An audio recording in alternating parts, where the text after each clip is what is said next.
Oke, silakan Mas Farudin. Bismillahirrahmanirrahim. Ya, terima kasih Bu Berta dan teman-teman semua. Pada hari ini kami dari kelompok 4 akan mempresentasikan tentang reverse logistik. Kami beranggotakan Hendra Arisman 452075 dan M. Farudin Muna 452076. Nah, selanjutnya next Bang Hendra. Jadi tentang reverse logistik, hal yang kami diskusikan untuk tema pada pagi hari ini yaitu untuk menjawab beberapa pertanyaan yang ada di handbook. Salah satunya adalah apakah pilihan yang tersedia opsi-opsi dari pengelolaan atau manajemen limbah padat. Nah, kemudian pertanyaan yang kedua, apa yang dimaksud dengan pengelolaan limbah terpadu atau integrasi ya, dan bagaimana penerapan dalam kasus limbah peralatan listrik dan elektronika atau limbah konstruksi dan penghancurannya setelah masa pakai berakhir atau life cycle periodnya. Terus yang ketiga, apakah pertimbangan utama dalam manajemen limbah pada konsep yang berkelanjutan, yang sustainable. Langsung saja kita untuk materi di slide berikutnya, ya. Jadi untuk pengantar manajemen limbah dan peraturan lingkungan, bisa kita lihat bahwa di dalam lingkungan kita semakin banyak limbah yang meningkat, terutama limbah padat ya. Hal ini akan membahayakan dan memiliki dampak yang terhadap lingkungan. Yang paling besar salah satunya adalah dari limbah padat yang membahayakan. Hal ini disebabkan adanya volume yang meningkat dari limbah tersebut yang diakibatkan oleh tadi peningkatan laju ya, terutama dari perubahan konsumsi dan juga dari kecenderungan pola masyarakat yang mengkonsumsi semakin banyak. Nah, hal ini juga salah satunya didukung daripada produksi sampah padat yang meningkat, yaitu yang didominasi di daerah perkotaan. Maka dibutuhkan pengelolaan yang terintegrasi pada total jumlah sampah yang ada, yaitu dengan seperti apa menerapkan konsep-konsep yang ada, yang di sini terdiri dari pilarnya ya, ada 4. Bisa kita lihat yang diawali dari yang paling ujung, yaitu adalah dengan meminimalkan dari limbah padat yang akan dihasilkan dari suatu proses manufaktur. Tapi nanti dalam hal ini contohnya lebih ke elektronika dan juga untuk limbah konstruksi. Yang kedua adalah dilakukan dengan proses reuse atau menggunakan kembali material tersebut. Kemudian yang ketiga adalah proses recycling atau daur ulang, pemanfaatan dari limbah padat itu untuk kemudian didaur ulang dan diolah kembali. Nah, baru setelah itu adalah energy recovery yang digunakan untuk biasanya pembakaran atau sumber energi. Nah, hal ini dilakukan dengan bisa dengan disposal, final disposal yang lebih dahulu dengan heat treatment ya, agar nanti tidak mencemari lingkungan. Untuk selanjutnya, slide berikutnya. Di tahap selanjutnya kita bisa lihat bahwa 4 pilar di atas itu adalah hal yang utama dari hal tersebut. Pelaksanaan merupakan bagian faktor dari pencegahan sebagai kunci utama. Nah, maksudnya seperti apa? Dari masa hidup produk atau produk life cycle, ini ada langkah untuk mengevaluasi dampak secara keseluruhan dari sebuah produk selama dan sampai masa pakainya habis. Nah, hal ini menjadi suatu cara untuk mencegah. Salah satunya adalah dengan membeli bahan yang lebih ramah lingkungan ataupun penerbitan larangan untuk menggunakan bahan tertentu yang memiliki dampak berbahaya bagi lingkungan. Setelah itu juga di faktor yang lain adalah pengolahan kembali dan penggunaan material atau reuse, pengolahan kembali atau recycle. hasil produk yang dibuang hendaknya digunakan kembali sesuai dengan prosedur pemulihan material, atau jika terkendala maka perlu dilakukan heat treatment sebagai upaya pemulihan energi. Heat treatment akan berdampak pada pengurangan toksik yang dihasilkan dari pembakaran tersebut. Next.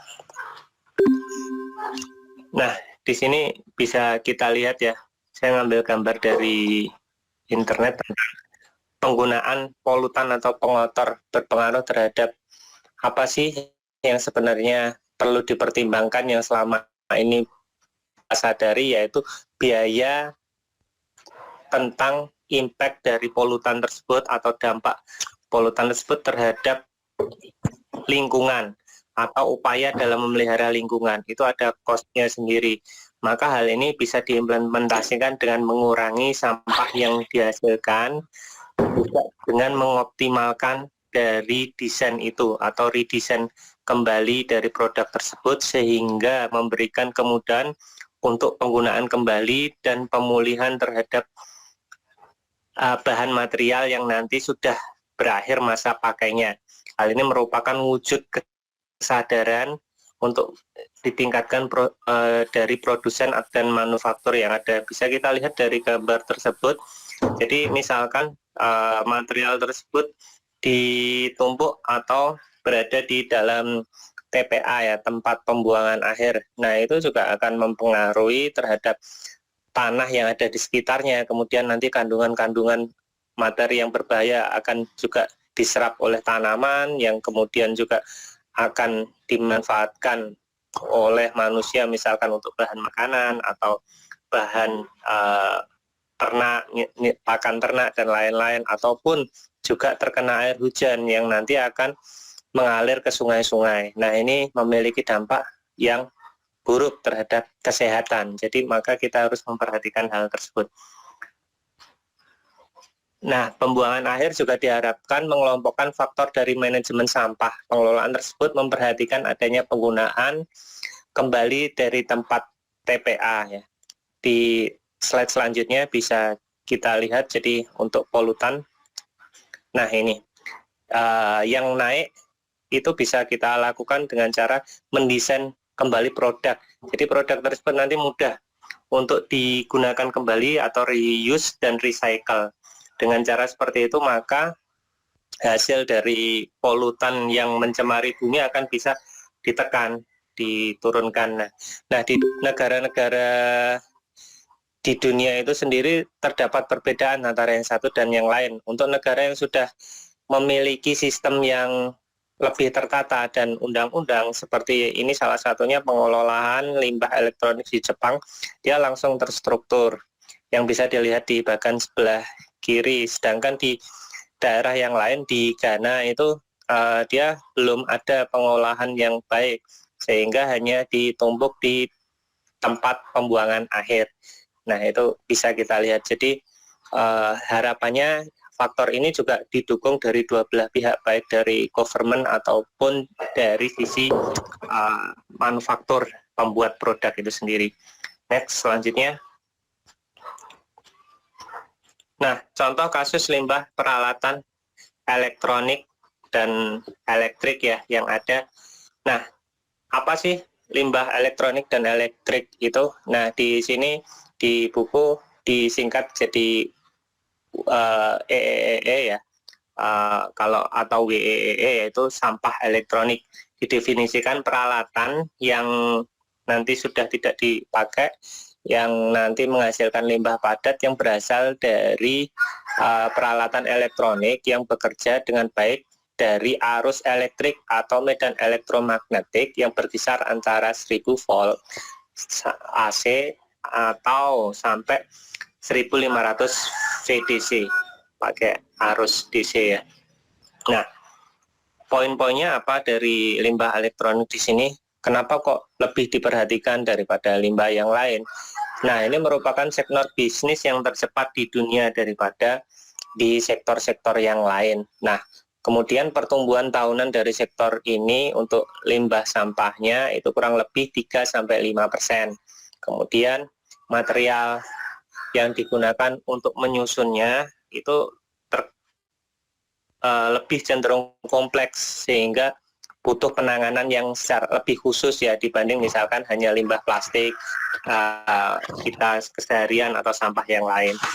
Terus yang selanjutnya adalah material ini juga termasuk material toksik, diantaranya ada bromin ya, itu maka perlu adanya sebuah cara khusus atau aturan-aturan tertentu.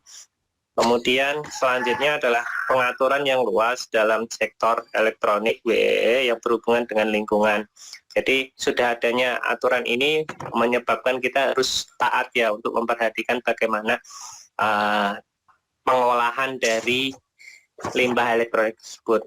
Kemudian kebiasaan tiap individu itu dari masing-masing seseorang itu kurang lebihnya menghasilkan 12 sampai 20 kg per tahun ya dari sampah elektronik tersebut. Next, selanjutnya. Nah, selain itu juga laju perkembangannya itu 3 kali lebih besar daripada sampah perkotaan, walaupun tidak sebesar jumlah sampah perkotaan, tapi laju pertumbuhannya itu yang menimbulkan kekhawatiran, maka harus dikelola dengan baik.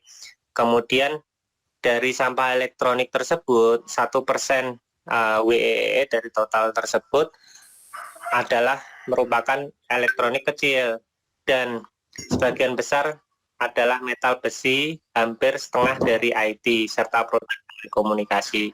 Kemudian yang selanjutnya adalah pembuangan III atau limbah elektronik tersebut sangat memiliki nilai ekonomis ya yang signifikan, karena beberapa materi misalkan kalau yang pengolahan emas itu memiliki nilai ekonomis sampai 60%, itu di buku seperti itu. Juga yang bisa diolah salah satu materialnya adalah tembaga, aluminium, dan gelas. Oke, selanjutnya. Nah, di sini bisa kita lihat tentang kasus limbah peralatan elektronik, apa sih yang mau kita perhatikan. Di sini bisa kita lihat di chartnya ya. Jadi sebagian besar materialnya itu adalah ferrous atau komponen besinya. Maka nanti bisa dipisahkan, yang lebih dahulu adalah di situ untuk di recycle. Kemudian komponen kedua yang lebih banyak didominasi oleh plastik, baik itu flame retardant dan non retardant flame retardant tadi. Nah, itu jumlahnya dari keduanya adalah 20%. Kemudian dari material tersebut juga terdapat material emas kurang dari 1%, tetapi memiliki ekonomi recycle 65%. Kemudian adanya material logam yang berbahaya seperti bromin, timbal, dan logam berat lainnya, yang itu akan menimbulkan beban terhadap lingkungan yang lebih dari 80%. Kemudian setiap material dari WEE tersebut harus ada penanganan tertentu menurut dari bahannya masing-masing. Jadi dari sana maka kita harus lebih memperhatikan penanganan dari sampah ini dibanding dengan sampah-sampah yang lainnya. Bisa kita lihat di slide selanjutnya penanganannya. Di tabelnya itu ada misalkan kapasitor, ada elektronik, ada baterai, ada nikel, dan lain-lain. Nah, di sini bisa kita perhatikan misalkan dia harus termasuk material yang harus dilakukan heat treatment terlebih dahulu, maka kita harus melakukan heat treatment sebelum melakukan pembakaran atau pembuangan dari sampah tersebut. Nah, di sini nanti disesuaikan dari kandungan material yang ada di masing-masingnya. Kemudian diharapkan material pembuatnya mengandung lebih sedikit besi dan material berharga, sementara penggunaan material aluminium dan plastik meningkat secara signifikan, karena hal itu akan berdampak pada pengolahan dari limbah tersebut. Jadi diharapkan nanti untuk perkembangan desain selanjutnya lebih ke bahan yang mudah untuk diolah dan lebih ramah lingkungan. Next, selanjutnya.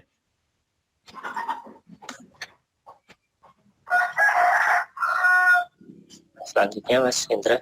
Nah, di sini penyusun limbah elektronik ya, dari hal tersebut bisa kita ketahui misalkan tersusun dari material yang kompleks dan komponen sehingga masing-masing bagian memiliki nilai sisa, sedangkan pada sisi lain berdampak pada lingkungan.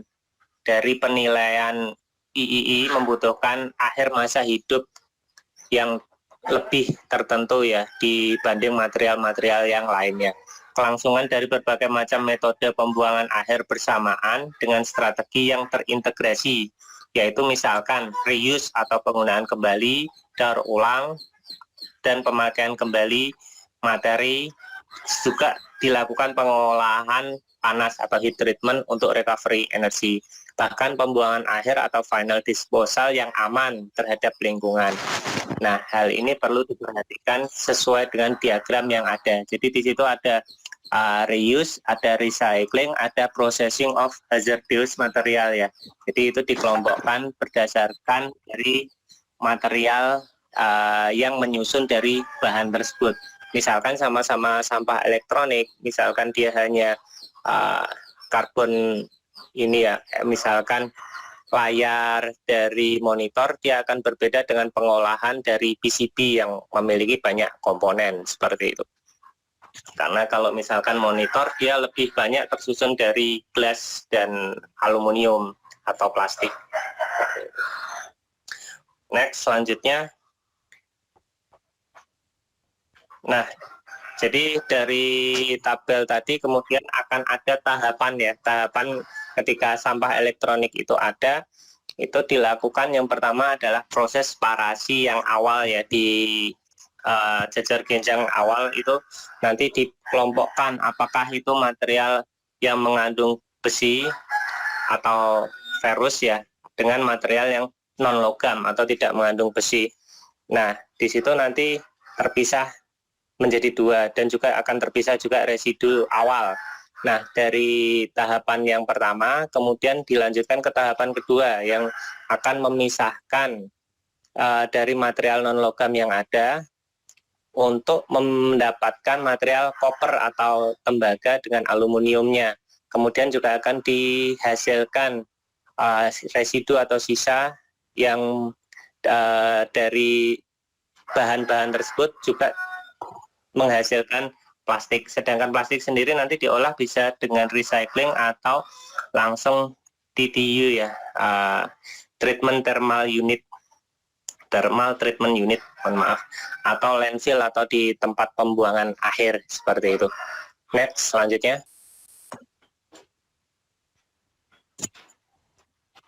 Nah, di proses reuse ini merupakan proses awal yang diutamakan dulu. Jadi misalkan kita ada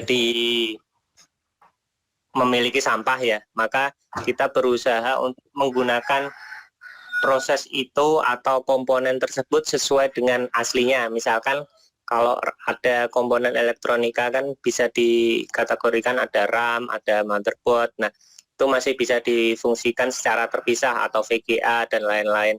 Nah, ketika yang bagian komponen itu tidak rusak, maka kita bisa gunakan kembali prosesor, misalkan seperti itu. Jadi yang diganti hanya yang rusak saja seperti itu. Tahapan ini merupakan tahapan yang paling diprioritaskan untuk dilakukan. Nah, tujuannya untuk apa sih? Kenapa kok ini yang pertama yang harus diprioritaskan? Karena ini adalah untuk memanjangkan umurnya ya. Jadi biar bisa digunakan lebih lama, jadi banyak sampah yang timbul sehingga mengurangi rata-rata beban pada lingkungan. Tahapan ini dapat dilakukan dua cara, yaitu menggunakan kembali material untuk memproduksi barang yang sama atau dengan memperbaiki atau menata bentuknya. Nah, hal ini dilakukan dengan alternatif salah satunya pembongkaran dari bahan komponen dan menggunakan kembali material atau bagian yang masih berfungsi. Beberapa hal yang perlu diperhatikan dalam penerapan metode ini adalah membutuhkan biaya yang tinggi untuk membongkar barang. Terutama ini untuk material-material tertentu yang memang tidak kompatibel untuk disassembly ya, atau pembongkaran. Tapi kalau yang sudah kompatibel, dia tidak membutuhkan cost yang tinggi. Selain itu, produk tersebut memiliki banyak varietas kesulitannya ya, atau hambatannya, atau jenis yang menyebabkan dia jadi lebih meningkat tadi. Next, selanjutnya. Untuk tahapan recycling, bisa kita lihat di gambar. Jadi apa inti dari proses recycling? Dari recycling ini sebagian besar penyusunnya adalah plastik, gelas, keramik yang dipisahkan melalui pemotongan, perawatan, metalurgi, dan pembongkaran. Nah, ini lebih sulit dari reuse ya, karena kalau reuse langsung digunakan kembali, sedangkan recycling dia daur ulang seperti itu.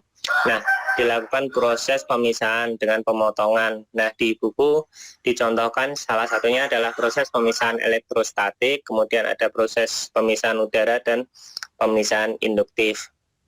Kemudian untuk proses selanjutnya adalah proses perawatan metalurgi yang nanti difokuskan untuk menggunakan material non-metal ya sebagai bahan bakar dan mendapatkan metal. Material berharga itu kemudian dibongkar untuk selanjutnya digunakan kembali. Kemudian proses pembongkaran ini yang misalkan kesulitan, maka hal ini dilakukan karena pada dasarnya tiap-tiap bagian komponen itu tidak rusak, yang rusak hanya hubungan antar koneksi dari jalur yang ada. Jadi bisa dilakukan pembongkaran, harapannya nanti setiap komponen dipasangkan kembali, difungsikan kembali. Seperti itu kurang lebihnya untuk recycling. Next, selanjutnya. Nah, untuk perawatan panas atau heat treatment, poin yang terpenting adalah melakukan pengolahan termal ya untuk mengurangi dampak terhadap lingkungan. Salah satunya misalkan pada praktek heat treatment untuk proses PVC, dia akan mengurangi kadar toksik yang ada.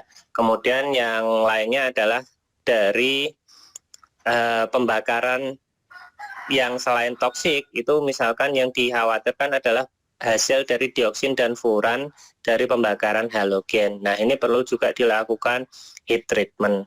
Kemudian dari hasil heat treatment ini apa sih? Misalkan nanti kan ada recycling energi ya, itu adalah untuk menghasilkan energi digunakan untuk proses produksi yang lainnya. Nah, hal ini ternyata memiliki kalori yang cukup tinggi. Kalori yang dihasilkan dari proses heat treatment tersebut atau nanti pembakaran itu kurang lebih 2 kali dari bahan bakar karbon seperti penggunaan kayu atau kertas.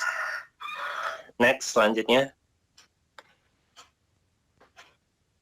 Nah, pembuangan akhir. Untuk proses pembuangan akhir ini harus memenuhi standar yang sudah diterapkan, yaitu pengawasan dalam proses pembuangan sebagaimana undang-undang di dalam III ya, agar tidak berbahaya terhadap lingkungan. Kemudian proses pembuangan dari limbah ke TPA merupakan pilihan terakhir menurut manajemen tadi dari akhir masa hidupnya. Kenyataannya produk tersebut banyak mengandung materi berbahaya terhadap lingkungan. Jadi kita berusaha sebaik mungkin agar kita memanfaatkan produk itu sebisa mungkin dengan proses baik itu dari proses reuse atau recycle, sehingga nanti yang final disposal adalah yang paling minimum atau kecil tadi.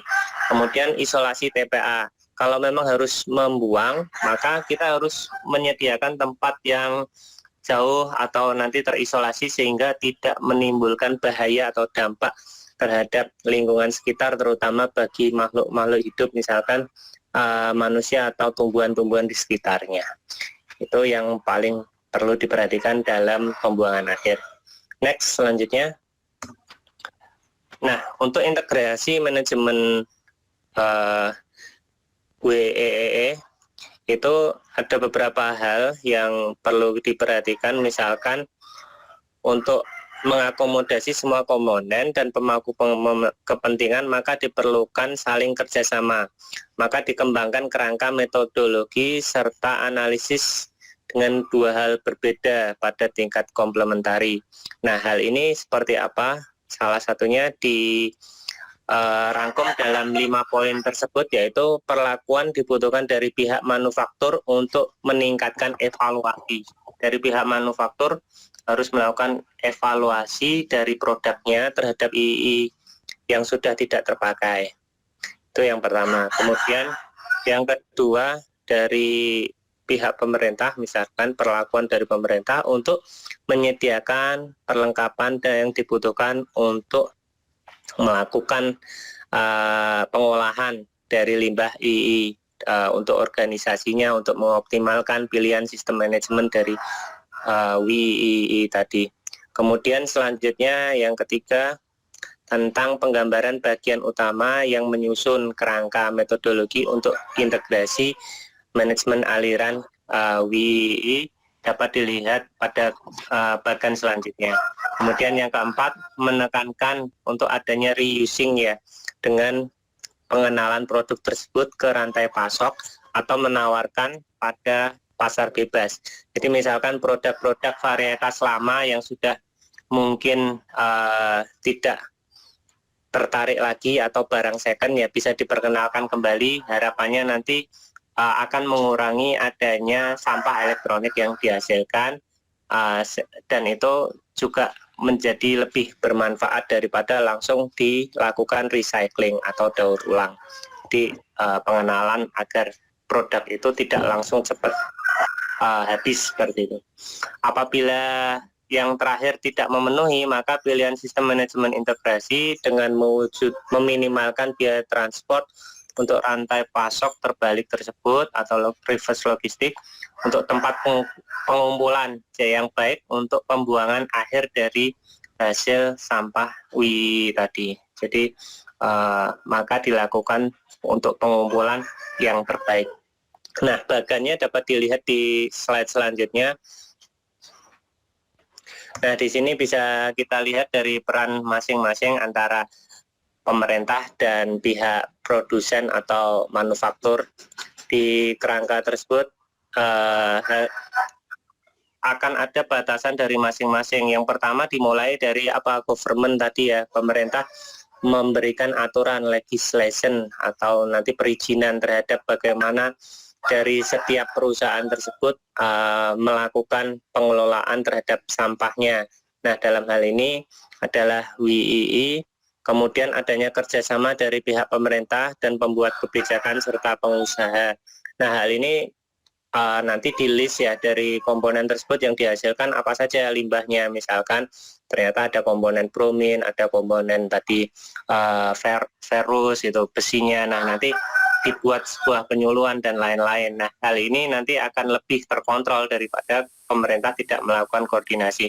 Nah, kemudian untuk proses selanjutnya maka dimulai dari produsen tersebut, kemudian dia mengelola sampahnya tersendiri dulu dengan melakukan reuse recycle.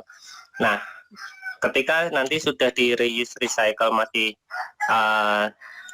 menghasilkan limbah, baru nanti dikumpulkan di proses selanjutnya, yaitu di tempat pembuangan akhir dari pemerintah. Kemudian nanti di reuse bersama-sama dari beberapa produsen yang ada. Jadi ada proses pengolahan terpadu. Ya, ini sudah dilakukan di beberapa negara besar. Saya baca seperti di Singapura juga sudah melakukan seperti itu. Nah, harapannya nanti akan lebih terstruktur dan tidak mempengaruhi terhadap lingkungan, dampak lingkungan, walaupun nanti akan ada dampak toksiknya ya, tapi bisa ditekan dengan manajemen dan pengolahan yang baik antara kedua belah pihak tadi. Kemudian dari material yang sudah diproses, seleksi dari perusahaan yang sudah tidak dapat digunakan kembali atau diolah baru dikirim ke unit pengumpulan untuk diolah secara terpadu dan terpusat. Nah, ini adalah pihak dari pemerintah. Seperti itu. Selanjutnya, next.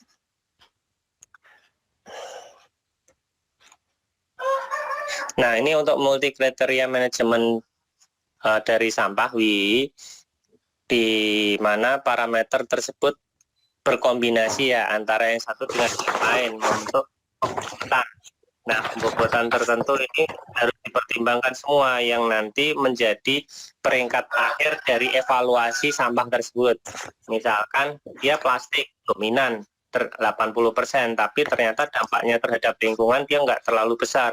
Sebagaimana tadi bromin walaupun 1%, tapi dia toksik sekali. Nah, itu nanti dievaluasinya seperti itu. Nah, masing-masing industri nanti akan bisa di ranking mana sampah yang paling berdampak, mana sampah yang tidak berdampak. Terus seberapa besar jumlah sampah yang berdampak tadi. Jadi sistemnya seperti itu untuk multi kriteria manajemen WI. Jadi tidak hanya langsung sekedar membuang, tetapi diinventaris berapa jumlahnya, material ini penyusunnya sebagian besar apa, seperti itu. Jadi benar-benar dikelola dengan baik. Kemudian mempertimbangkan manajemen integrasi dengan memperhatikan berbagai kriteria yang saling berlawanan dari tujuan. Kemudian manajemen multi kriteria yaitu faktor 3 hal ya, baik itu faktor harga atau ekonomi, lingkungan, dan faktor sosial. Kemudian perubahan perilaku konsumen yang lebih peduli terhadap produk ramah lingkungan. Nah, ini juga menjadi faktor yang harus dipertimbangkan. Kemudian beban tiap produk berbeda untuk II yang menyumbang 20%, memberikan beban 80% terhadap lingkungan. Bahan yang lebih berdampak terhadap lingkungan lebih besar diperhatikan walaupun kadar dan jumlahnya itu kecil. Faktor yang lebih dilihat manufaktur adalah ada 5 hal, salah satunya adalah biaya pembelian komponen, beban komponen terhadap lingkungan, jumlah komponen, bagian yang identik dari produk, dan kemudahan pembongkaran. Selanjutnya, nah ini bisa dilihat dari diagram tersebut ada faktor tadi ya, pertimbangannya sebelumnya hanya berdasarkan ekonomi, sekarang lebih memperhatikan juga lingkungan dan sosial. Nah, dari sisi yang lain juga ada hukum aplikasi Pareto Law dalam di manajemen yang nanti dampak komponen walaupun masih kecil tetapi memberikan dampak yang besar terhadap lingkungan, maka itu juga akan lebih diperhatikan. Nah, ini memisahkan komponen sesuai dengan bahan untuk reuse atau recycle dengan pembuangan atau pembakaran. Kemudian dilakukan dengan mendesain kembali material dengan residu yang tinggi sehingga dihasilkan material dengan residu yang lebih rendah. Kemudian untuk mendesain kembali perlu mempertimbangkan kemudahan dalam pembongkaran sehingga mudah untuk dilakukan tahap manajemen tadi ya, yaitu reuse dan recycle atau heat treatment tadi. Untuk selanjutnya next. Nah, untuk multi kriteria manajemen yang selanjutnya adalah proses pengolahan kembali, yaitu dengan tadi ya, perbedaan material, perbedaan warna, menghindari material yang berbahaya atau sulit didaur ulang. Kemudian meminimumkan kompleksitas dari material yang digunakan, kemudian melakukan kolaborasi dengan semua pihak untuk saling mendukung. Dan selanjutnya adalah manajemen pengolahan semua limbah. Jadi lebih terstruktur, tidak asal membuang. Next, selanjutnya. Nah, selanjutnya akan dijelaskan oleh teman kami, Indra Harisman. Silakan, Mas Indra. Oke, terima kasih Mas Farudin. Lanjutkan penjelasan dari Mas Farudin. Kalau tadi Mas Farudin sudah menjelaskan mengenai limbah elektronik dan elektrik, kali ini saya akan menjelaskan mengenai limbah konstruksi. Nah, sektor konstruksi dianggap sebagai salah satu sektor terpenting dalam perekonomian global karena memberikan dampak positif bagi percepatan pembangunan ekonomi. Nah, ini contoh produk dari hasil dari sektor konstruksi berupa gedung bangunan, jembatan, pelabuhan, bandara. Ini merupakan sarana pendukung dalam percepatan perekonomian. Namun di sisi lain, sektor konstruksi ini juga memberi dampak yang negatif bagi lingkungan kita. Dapat dilihat banyak sekali limbah-limbah padat yang dihasilkan dari sektor konstruksi ini, berupa kayu, asbes, logam, batu bata, dan lain sebagainya. Ini tentu akan menjadi permasalahan dalam lingkungan. Nah, berdasarkan data yang diberikan dari referensi 25% dari total limbah padat itu dihasilkan dari limbah konstruksi. Bahkan saya baca dari salah satu paper disebutkan secara lebih rinci bahwa 20 hingga 30% dari keseluruhan limbah di Australia dihasilkan dari limbah konstruksi. 29% di Amerika Serikat dan 50% di United Kingdom atau Inggris. Tentu ini sudah menjadi permasalahan global, bukan hanya di dalam negeri saja.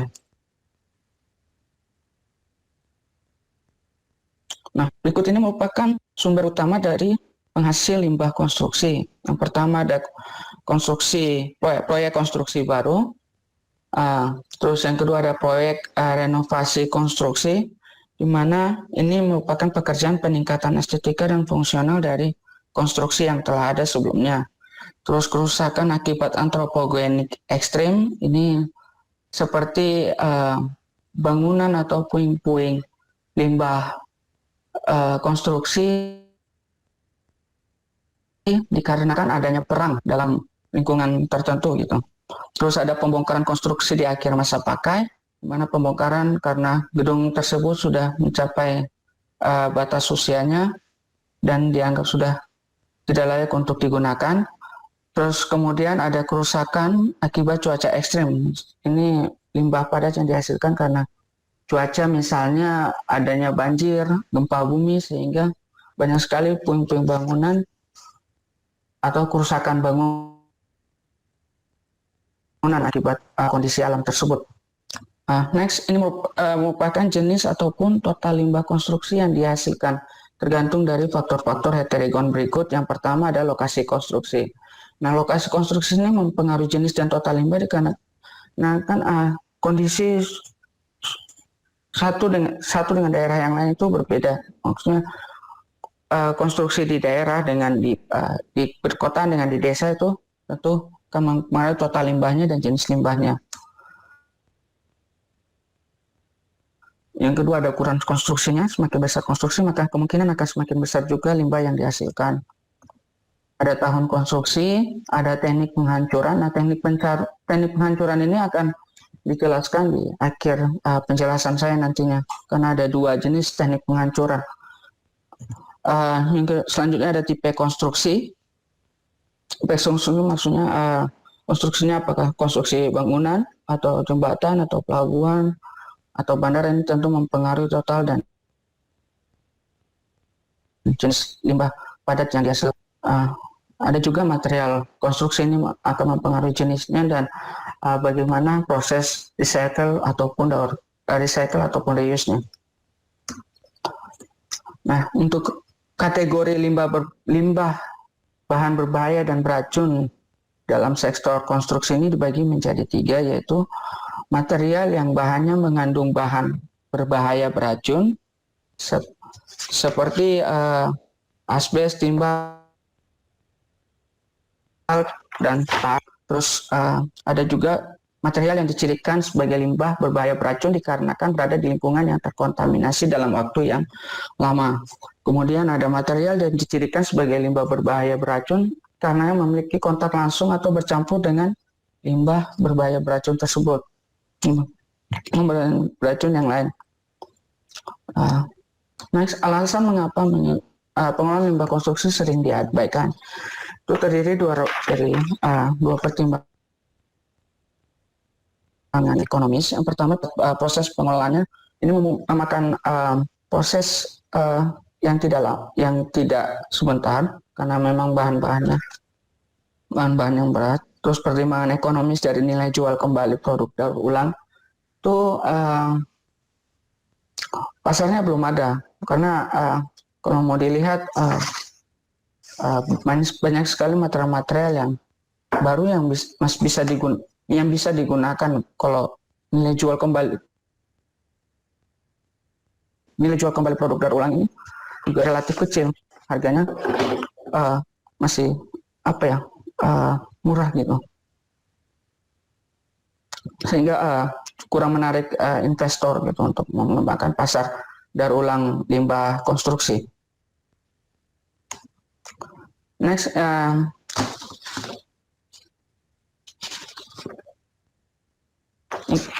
untuk dimensi manajemen limbah konstruksi ini dibagi menjadi 4 dimensi.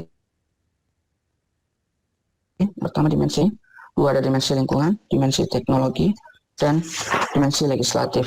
Nah, tantangan semakin besar ke depannya dalam pengelolaan limbah konstruksi ini, sehingga keempat dimensi ini perlu diperhatikan dalam pengelolaannya.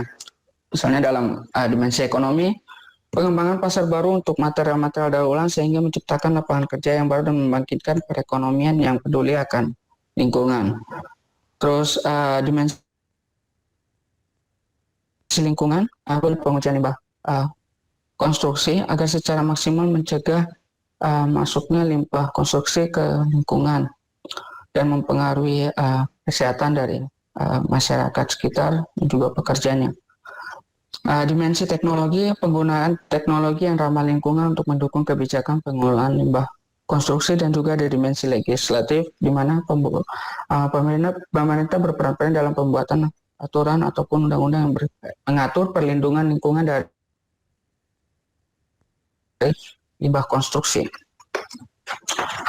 Nah, untuk dimensi secara spesifik untuk dimensi teknologi ini terdiri dari 3 hal. Yang pertama penggunaan metode pengujian yang kontemporer dan peralatan dan teknologi konstruksi yang handal dapat mengurangi total biaya pengerjaan konstruksi dan waktu kerja. Yang kedua ada penggunaan peralatan teknologi yang sesuai untuk mendaur ulang pecahan material konstruksi seperti beton, batu bata, keramik, dan bahan logam lainnya. Yang terakhir melalui penggunaan yang sesuai dari material daur ulang. Nah, ini secara lebih jelasnya dapat dilihat dari tabel berikut. Ini adalah opsi atau pilihan pengelolaan limbah konstruksi berdasarkan jenis materialnya. Dalam proses pelaksanaan konstruksi, biasanya limbah-limbah konstruksi itu telah disiapkan tempatnya masing-masing dan diberi warna. Misalnya untuk warna hitam digunakan untuk penampungan jenis limbah bahan berbahaya dan beracun. Contohnya tadi toner bekas, asbes, timbal, dan tar. Terus kemudian ada tempat penampungan diberikan warna hijau untuk jenis limbah non berbahaya dan beracun atau termasuk jenis limbah non organik seperti metal, kaca, dan karet. Dan juga ada tempat penampungan yang diberikan warna kuning untuk jenis limbah non B3 organik seperti kertas dan sisa makanan. Nah, hal ini tentunya dilakukan untuk kemudahan dalam melakukan pengelolaan limbah konstruksi. Apa dilihat di sini ada contoh jenis materialnya, mulai dari brick, concrete cement tiles, concrete additive, style. Ini semua jenis material limbah konstruksi. Next, ada metodologi pengambilan keputusan untuk pengelolaan limbah konstruksi.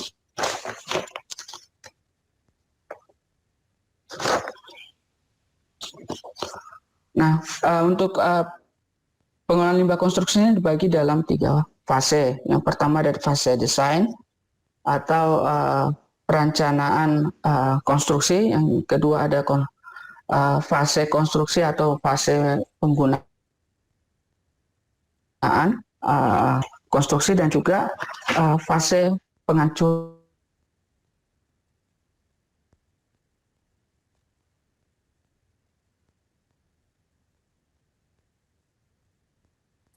Suaranya tenggelam ya. Konstruksi di akhir masa pakainya. Menyebabkan peningkatan limbah konstruksi.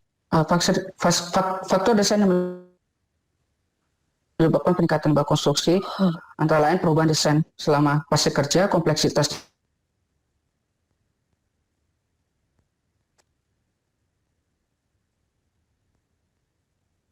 detail konstruksi, desain yang menggunakan bahan bangunan berkualitas, misalnya keberadaan bahan konstruksi, desain menggunakan material yang tidak memiliki standar dimensi dan spesifikasi material pekerjaan yang tidak jelas, dan kurangnya koordinasi antara pengembang, perancang, dan pabrikan daur ulang.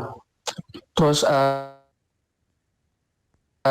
untuk fase desain ini juga terdapat prinsip dasar yang harus diterapkan. Yang pertama ada estimasi jumlah limbah yang dihasilkan, analisis penggunaan bahan konstruksi tertentu, desain ulang seluruh konstruksi, seluruh proses yang bertujuan untuk dengan cara ini mengurangi limbah produksi, terus minimalkan perubahan desain selama fase konstruksi, pengurangan total penggunaan bahan konstruksi, penjelasan detail desain konstruksi, penggunaan bahan berkualitas tinggi, menghindari penggunaan bahan konstruksi yang berbahaya dan beracun, menghindari penggunaan bahan yang sensitif terhadap kausan dan kontaminasi, dan penggunaan bahan yang mudah didaur ulang.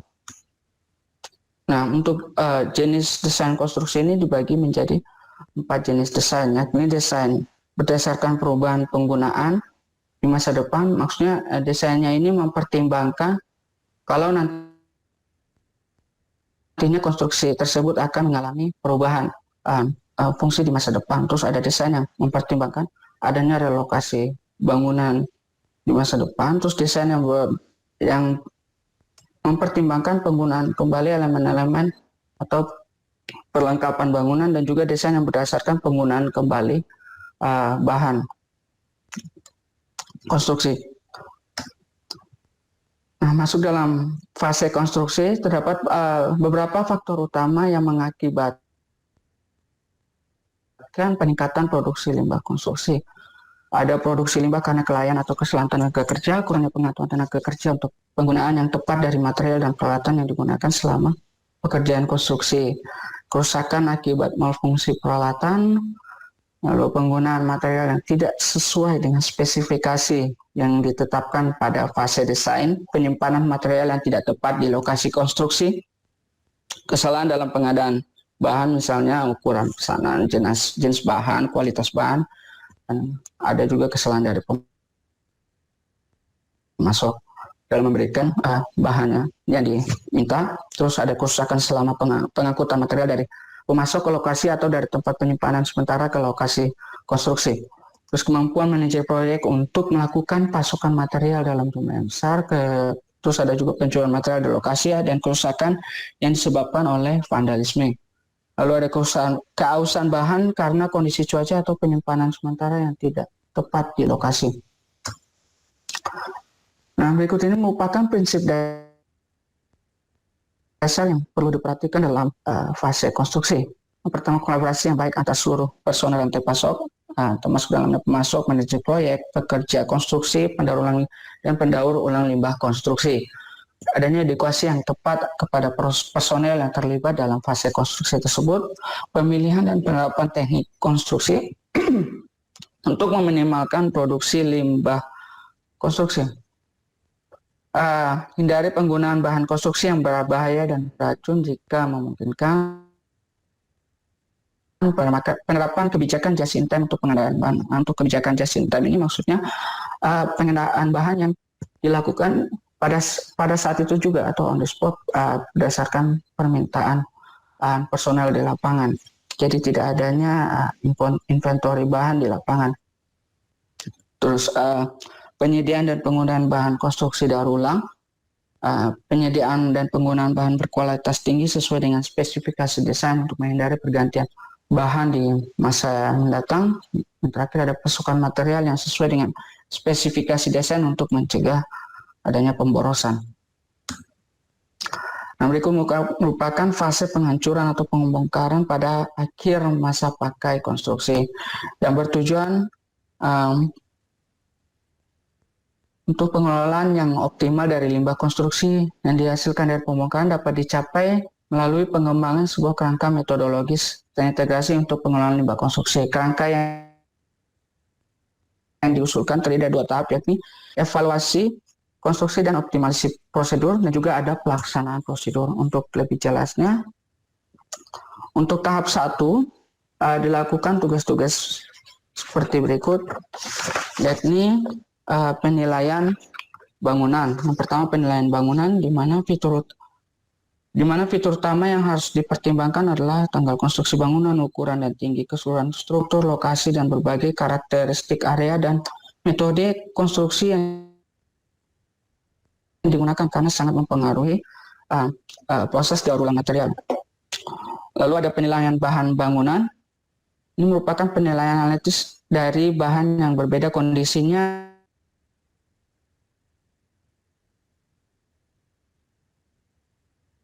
kemungkinan penggunaan kembali dan daur ulang bahan bangunan penyusun konstruksi.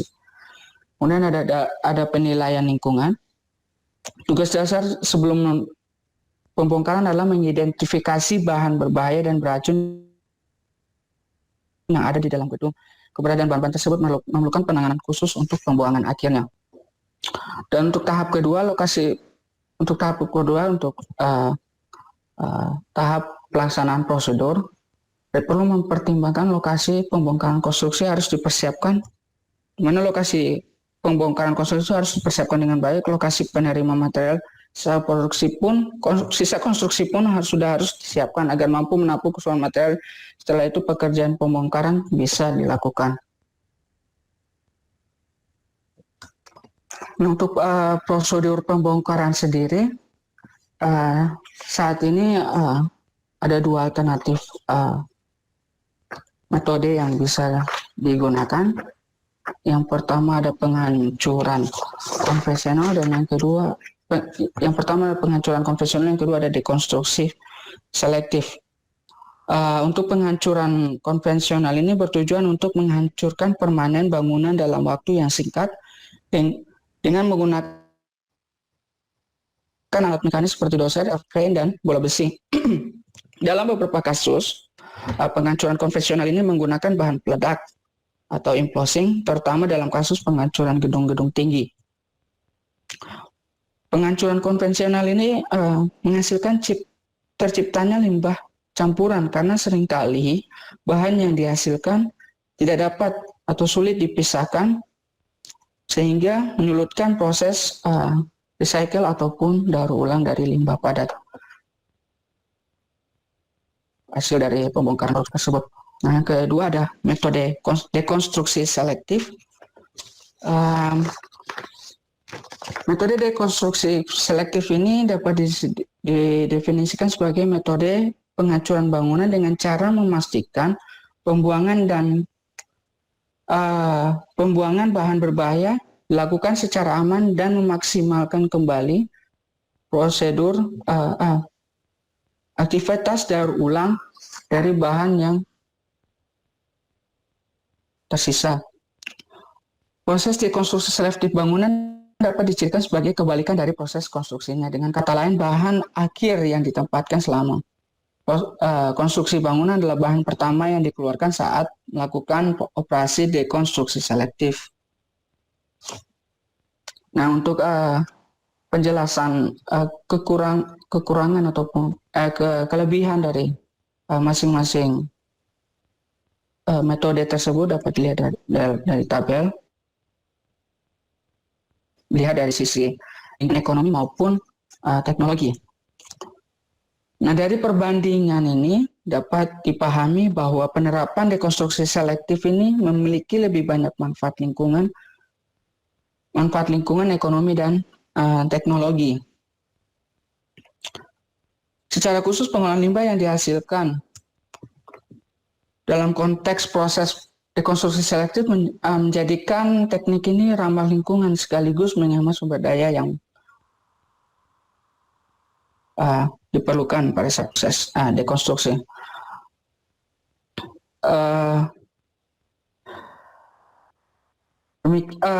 Sebagai akhir dari penjelasan saya akan menjelaskan mengenai topik diskusi yang tadi sudah di awal sudah dijelaskan oleh Mas Farudin. Ada 3 pertanyaan. Yang pertama mengenai apakah pilihan yang tersedia untuk manajemen limbah padat. Pilihan yang tersedia dalam manajemen limbah padat adalah dilakukannya minimation, reuse, recycle, dan energy recovery yang telah tadi disebutkan. Yang kedua, topik diskusinya apa yang dimaksud dengan pengelolaan limbah padat terpadu dan bagaimana penerapannya dalam kasus limbah peralatan listrik, limbah peralatan listrik, elektronik atau limbah konstruksi dan penghancurannya setelah masa pakai berakhir. Pengelolaan limbah padat terpadu merupakan pengelolaan limbah dengan pendekatan konsep green yang prosesnya terintegrasi dari awal hingga akhir. Dalam kasus limbah peralatan listrik dan konstruksi diperlukan pengelolaan limbah yang terpadu dimulai dari fase desain hingga fase penghancuran atau pembongkaran. Terus untuk topik diskusi yang ketiga, yang terakhir, apakah pertimbangan utama dalam manajemen limbah pada konsep pembangunan berkelanjutan?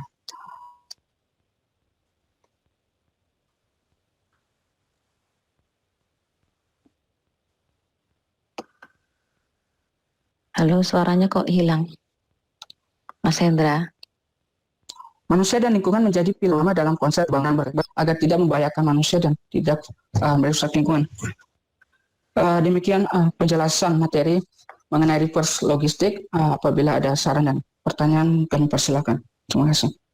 Ya, terima kasih Mas Hendra dan Mas Fahrudin ya. Panjang banget ya, sampai hampir 1 jam ini. Ya mungkin yang saya bisa meng-highlight ya. Jadi terutama untuk implementasi di Indonesia ya. Tapi sebelum itu mungkin saya mau mengingatkan kembali poin-poin apa yang perlu adik-adik pahami setelah kuliah ini. Jadi yang pertama itu adalah apa itu definisi dari reverse logistik gitu ya. Jadi adik-adik harus tahu. Jadi kalau sebelumnya itu adalah misalkan untuk procurement, kemudian untuk transportasi, itu adalah yang kita handle itu adalah core activity dalam supply chain gitu ya. Kemudian bagaimana kita menghandle itu dengan cara yang lebih green. Nah, kalau yang ini itu adalah bagaimana kita menghandle, biasanya di sini adalah waste ceritanya. Jadi yang sebenarnya bukan yang ini adalah kasarannya kita punya produk yang undesired product gitu ya, atau kita namakan dengan waste. Jadi bisa itu merupakan memang waste yang tidak bisa digunakan, atau mungkin di situ adalah produk samping yang memang tidak bisa dihindari begitu. Nah, sehingga disinilah peranan dari reverse logistik itu adalah bagaimana kita juga tidak hanya menghandle yang core waste-nya, produk intinya gitu, tapi produk sampingannya itu juga kita handle gitu ya. Jadi oleh karenanya di dalam supply chain itu apapun bentuknya itu gitu ya. Jadi namanya waste itu kan bisa diproduksi di mana saja gitu ya. Bisa di manufakturnya, bisa distribusinya, bisa juga di konsumennya. Nah, sehingga itu yang perlu kita pikirkan gitu ya. Bagaimana kita bisa mengembalikan atau mereverse waste itu tadi. Jadi bagaimana kita memfasilitasi logistik atau aktivitas yang terkait dengan logistik dan supply chain khusus untuk waste-nya tadi. Nah, tadi itu ya.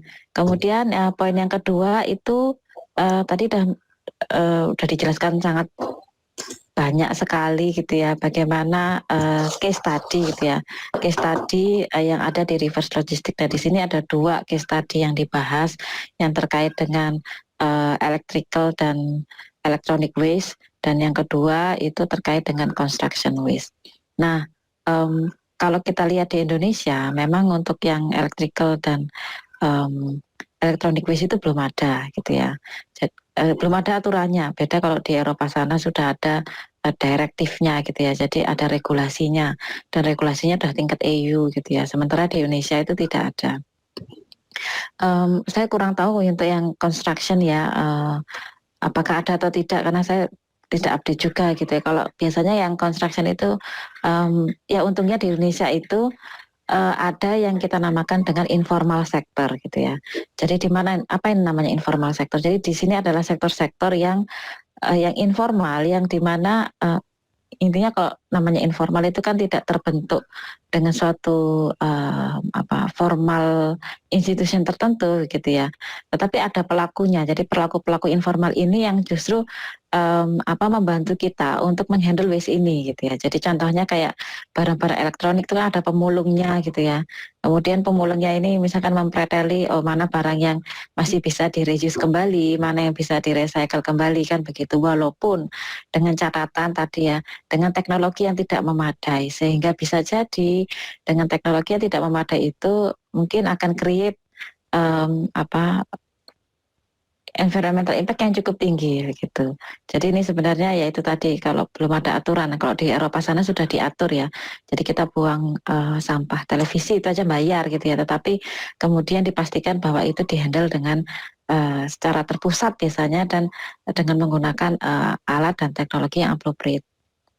Nah tadi mungkin isu-isu seperti ini nanti bisa didiskusikan, bisa ditanyakan. Tadi kan Mas Fahrudin dan Mas Hendra sudah sangat jelas menjelaskan bagaimana praktek-praktek di sana gitu ya. Kemudian mungkin bisa didiskusikan Indonesia ini mau diarahkan kemana gitu ya. Nah kemudian yang terakhir itu adalah pokok-pokok hal-hal yang perlu kita pertimbangkan gitu ya pada saat kita ingin menghandle waste ini gitu ya. Jadi sebenarnya tadi sudah dijelaskan ada beberapa konsep-konsep baru gitu ya, yang bukan konsep baru atau istilah-istilah baru yang adik-adik juga perlu tahu. Mungkin selama ini yang paling sering didengar itu adalah CSR atau Corporate Social Responsibility. Nah sekarang mungkin ya tergantung adik-adik. Nah mungkin adik-adik akan punya istilah baru yang namanya ekoefisiensi dan juga ada yang namanya green consumerism. Nah itu yang adik-adik perlu tahu juga ya. Jadi istilah atau konsep-konsep itu adik-adik harus tahu juga tentang itu. Dan kemudian ya kayaknya itu aja ya 3 poin tadi yang ya 3 poin tadi yang adik-adik perlu pahami setelah kita kuliah ini. Jadi saya ulangi, yang pertama adalah apa itu reverse logistik gitu ya, dan kemudian bagaimana menghandle reverse logistik tadi dengan melalui case tadi sudah dijelaskan tadi di electronic waste dan juga construction waste. Dan yang ketiga adalah key consideration-nya bagaimana kita membawa waste management ini menuju ke sustainable development. Oke, saya buka pertanyaan. Silakan Mbak Fatima Dahra. Tadi kayaknya ada yang nelpon. Terima kasih sebelumnya.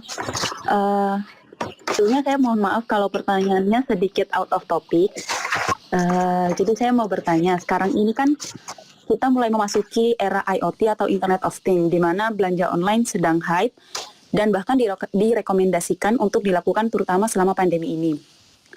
Nah, pertanyaan saya itu bagaimana sih peran reverse logistik di sana? Apakah logistik reverse ini menambah value atau justru membebankan kedua belah pihak? Dan menurut mas-mas kalian, apakah applicable untuk e-commerce? Terima kasih.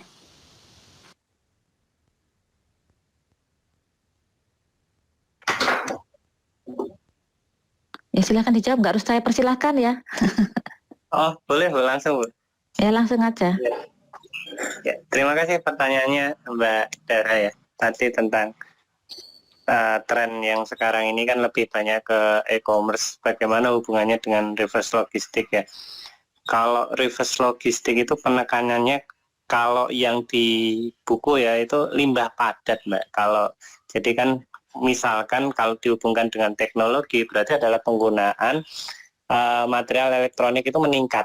Itu seiring dengan ini ya, perkembangan teknologi itu setelah disurvei itu meningkat. Jadi nanti kaitannya itu semakin banyak nanti teknologi akan muncul, mungkin nggak hanya gadget-gadget yang berupa handphone, mungkin nanti ada peralatan, ada smart watch, jam tangan yang pintar, mungkin ada alat pendeteksi apa dan lain-lain. Nah itu nanti kan akan semakin meningkatkan beban elektronik yang ada di sekitar kita ya.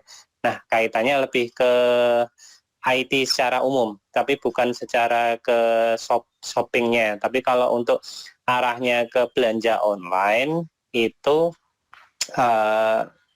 dari pengaruh reverse logistik itu di sana nggak bisa ini ya, pembelanjaannya mungkin lebih mudah ya, karena saya sendiri, ini pengalaman saya sharing aja, membeli bahan yang bekas-bekas misalkan RAM atau apa untuk reuse untuk material elektronik, saya pakai belanja online seperti itu, dan itu ada bintangnya banyak.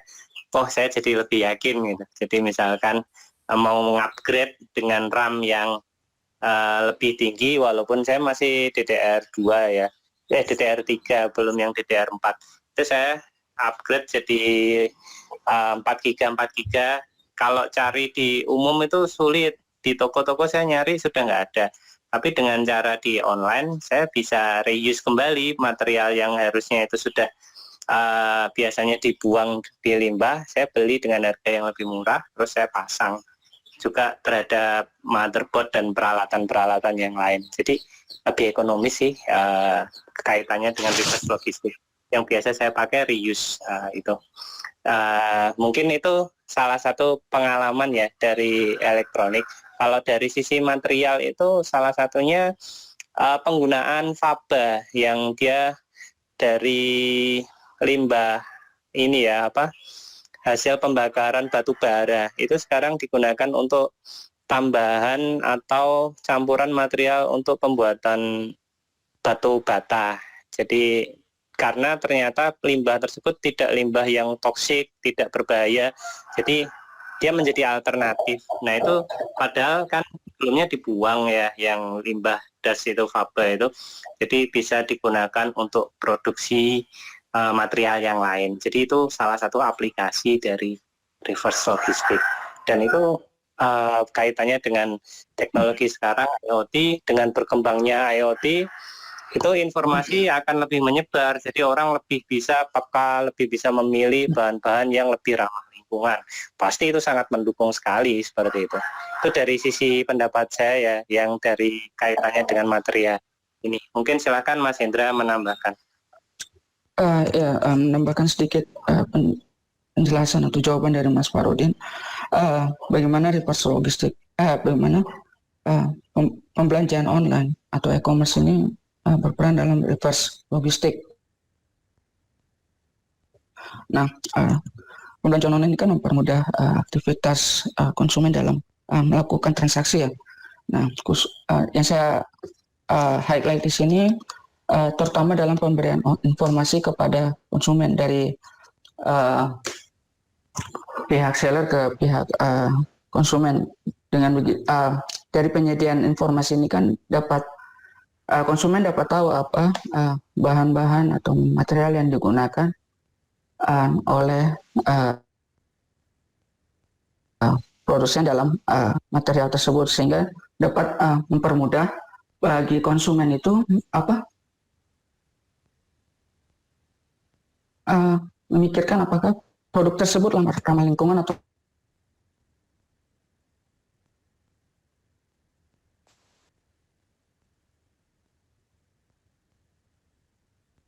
Suaranya hilang ya Mas Hendra ya? Seperti itu. Dan juga seller dengan konsumen. Maksudnya di sini konsumen bisa secara langsung juga menghubungi customer service dari pihak sellernya, sehingga bisa mempermudah komunikasi dalam transaksinya seperti itu. Jadi kaitannya dengan limbah konstruksi ataupun limbah elektronik, lebih ke penyediaan informasi pada saat transaksi e-commerce, dan juga komunikasi dua antara seller dengan konsumen seperti itu. Ya oke. Mungkin bisa dilanjut aja ya kali ya.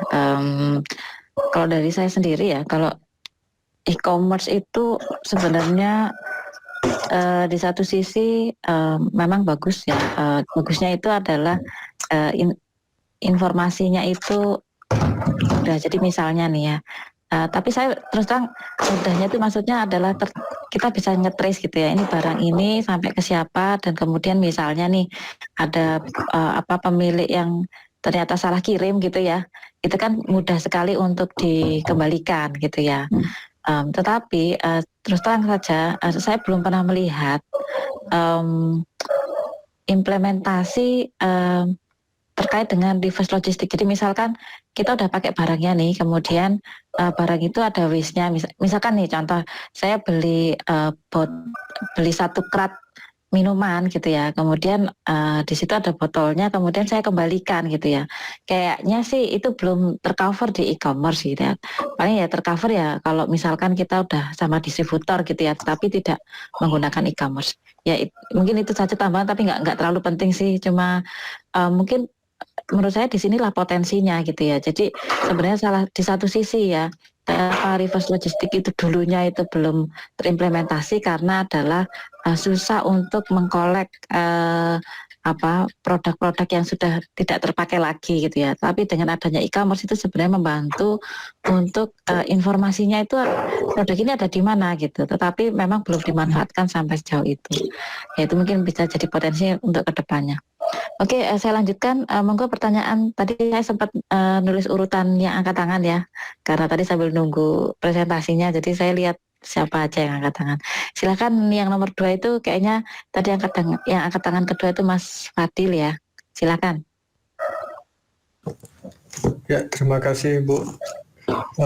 Permisi izin Mas Hendra dan Mas Fahrudin untuk bertanya. Pertanyaannya adalah tadi saya sempat melihat diagram plan sustainable development. Nah juga tadi Mas Fahrudin sempat juga menyinggung soal masalah kontribusi reverse logistik ini di aspek ekonomi gitu. Nah pertanyaan saya kalau dari sisi sosialnya itu reverse logistik itu berkontribusi apa ya gitu, memiliki manfaat apa terhadap sosial seperti itu? Atau mungkin punya manfaat apa kepada konsumen. Ya, sekian, terima kasih. Ya, silakan. Manfaat dari reverse logistik untuk konsumen ya. Iya, Bu. Ya, silakan.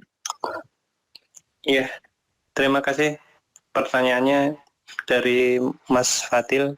Pertanyaannya bagus sekali ya. Tentang tadi kan ada 3 aspek yang dipertimbangkan.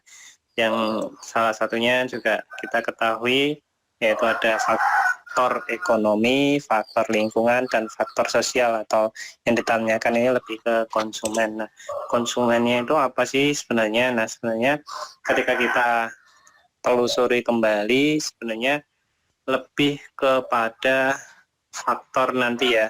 Konsumen akan juga mendapatkan, misalkan dia memanfaatkan barang yang bekas ya, reuse kembali, itu kan dia jadi lebih murah ya daripada harus membeli baru, atau dia memodifikasi atau membenahi ulang. Jadi misalkan peralatan rusak itu tidak langsung membeli baru total. Jadi misalkan itu kan praktek dari reuse itu kan mengganti berdasarkan komponen elektronikanya yang rusak saja. Jadi misalkan kalau kita ketahui komputer misalkan yang rusak adalah bagian prosesornya, maka kita tidak perlu mengganti motherboardnya semuanya dan peralatan yang lain. Kita cukup hanya memperbaiki, mengganti komponen prosesor tersebut, misalkan dengan mengupgrade, itu kan juga bisa ya. Atau kebutuhan kita ternyata nggak rusak kok, cuman mau upgrade biar nanti kebutuhan saya untuk programming bisa atau gaming bisa. Nah, jadi itu akan lebih mengoptimalkan dengan cara reverse logistik ya.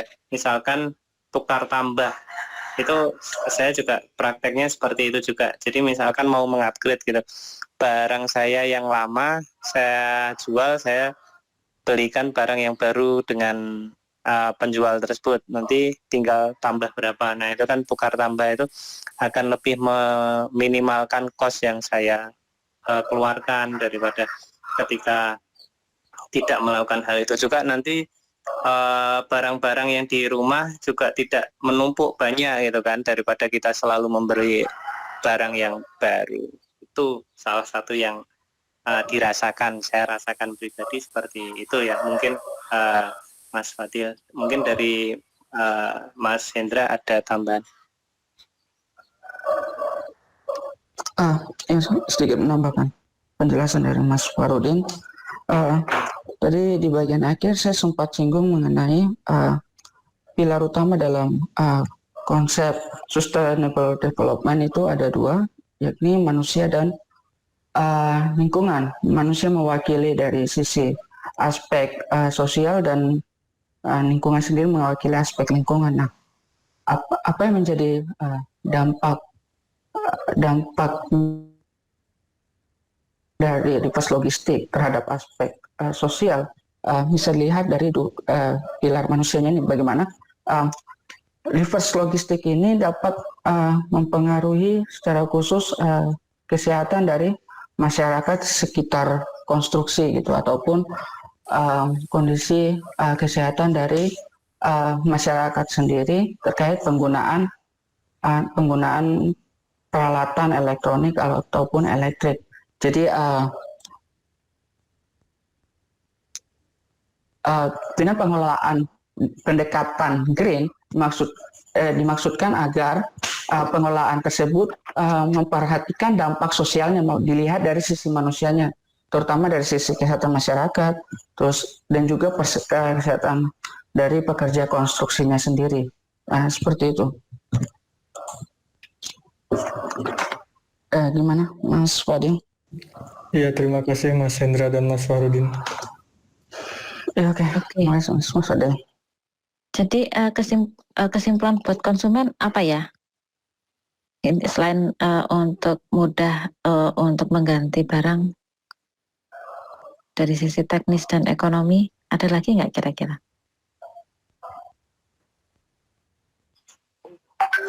Tadi sih yang terbesar sih kesehatan tadi nih Bu, sama ekonomi tadi dari. Jadi juga dia tidak menambah banyak barang yang ada di rumah itu, jadi lebih bisa termanfaatkan. Ya, oke. Ya, baik, kita lanjut ya. Pertanyaan berikutnya, Mbak Siti Agnia, silahkan. Terima kasih untuk waktunya, Mas Hendra sama Mas Farudin. Mohon izin untuk bertanya. Mungkin pertanyaan saya lebih ke aplikasi. Jadi tadi kan saya mendengar, mungkin kalau saya tidak salah dengar, di Indonesia itu masih sulit untuk reverse logistik seperti itu perusahaan-perusahaannya. Apakah dari Mas Farudin dan Mas Hendra sudah pernah mengetahui perusahaan, mungkin perusahaan luar atau mungkin perusahaan Indonesia yang belum banyak orang yang tahu, yang sudah menerapkan reverse logistik itu sendiri seperti itu, dan penerapannya itu yang seperti apa gitu, yang metode apa yang digunakan seperti itu.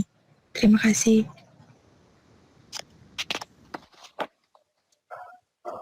Ya, Langsung Bu, silakan. boleh? Boleh. Ya, terima kasih. Pertanyaannya bagus sekali Mbak Siti tentang aplikasi yang ada di Indonesia atau yang ada di luar negeri ya.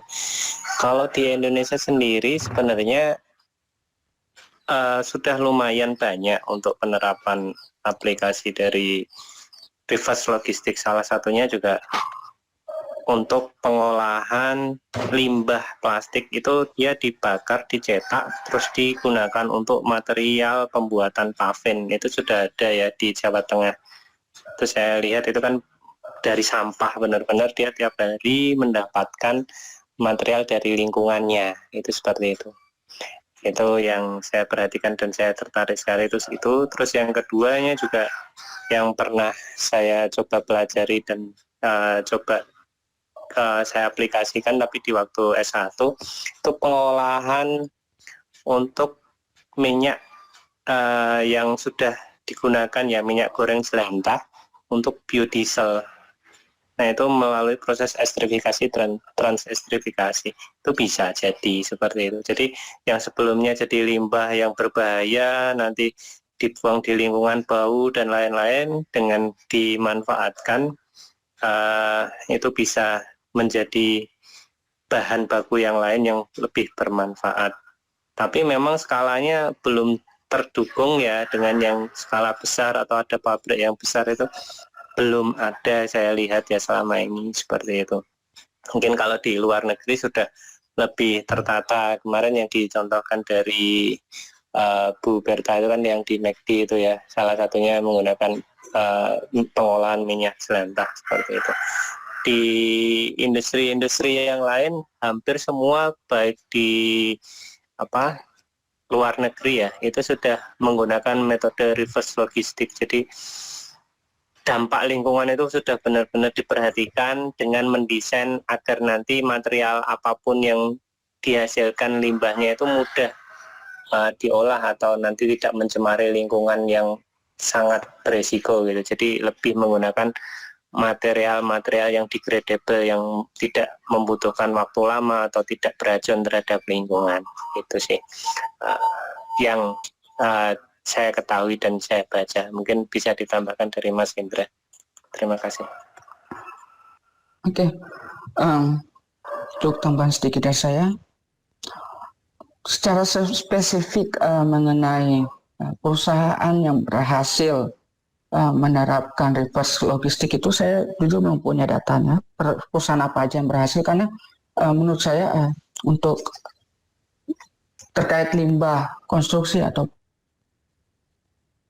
limbah elektronik atau elektrik ini bukan lagi menjadi permasalahan.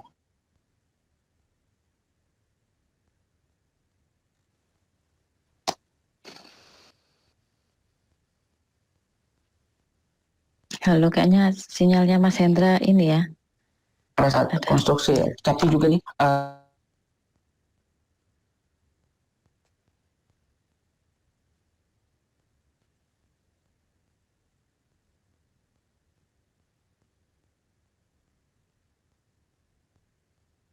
konstruksi ataupun limbah elektrik dan elektronik ini bukan lagi masalah perusahaan atau konstruksi ataupun produsen, tapi juga menjadi permasalahan nasional dalam menangani permasalahan tersebut. Nah, untuk secara teknisnya bagaimana negara-negara maju ataupun negara kita sendiri mengelola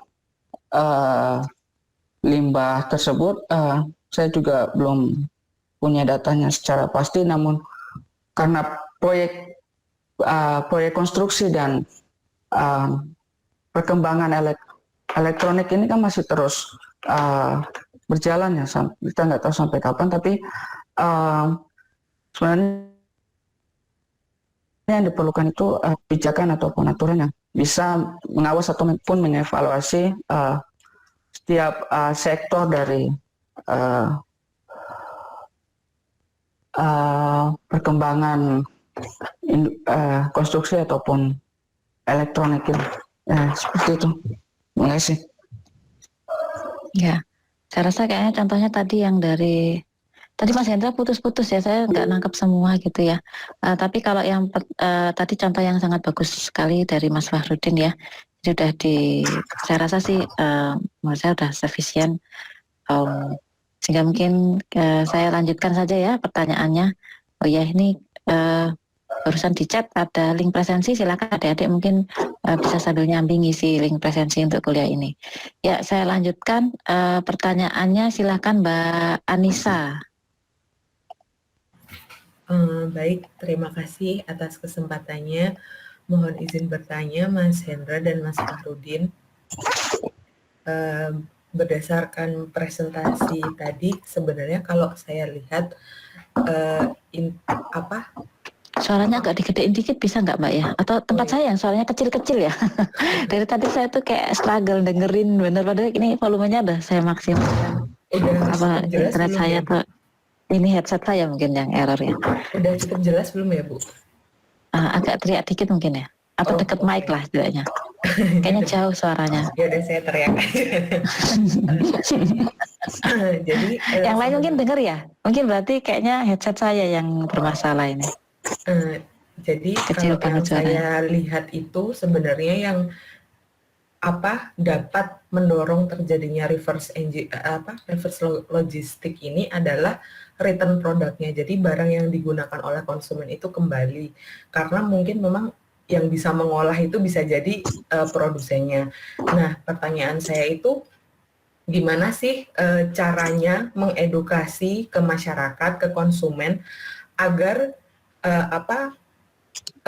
punya kesadaran untuk menghandle barang-barang yang sudah dibeli gitu loh. Katakan misalnya kita beli barang elektronik, kita selama ini dapat manual handbook, tapi handbook itu kan hanya menjelaskan cara penggunaannya, bukan cara membuangnya atau bagaimana treatment terhadap benda itu setelah digunakan. Nah, itu kan menunjukkan bahwa selama ini tuh edukasi ke masyarakat itu kan kurang ya terkait untuk memunculkan, mengembalikan produk kayak gitu. Nah, itu kira-kira gimana sih cara yang efektif untuk mengedukasi masyarakat itu seperti apa kayak gitu? Ya, pertanyaan sangat bagus sekali. Ya, silakan. Terima kasih Mbak Ica atas pertanyaannya yang menarik sekali tentang bagaimana mengelola atau meningkatkan kesadaran dari masyarakat terhadap proses logistik ya. Ini memang sebenarnya tidak bisa dilakukan oleh seorang diri, jadi memang butuh kolaborasi dari berbagai macam pihak ya, dimulai dari tadi pemerintah juga dengan itu kan di